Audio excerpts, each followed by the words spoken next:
Hey guys, and welcome back to the Tutorial Millennial channel. In this video, I'll be showing you how you can favorite comments on TikTok and how you can even send those comments to your friends. To do that, you're just going to go and just press the comment button on any video.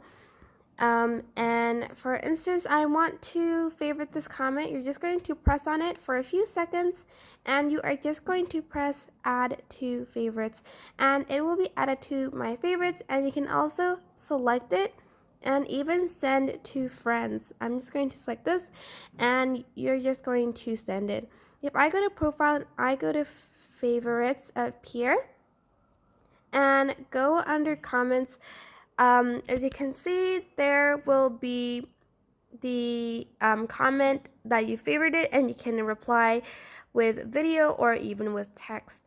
And yeah, that is basically it. I hope this tutorial was helpful. Don't forget to like, comment, share, and also subscribe to this channel if you haven't done that.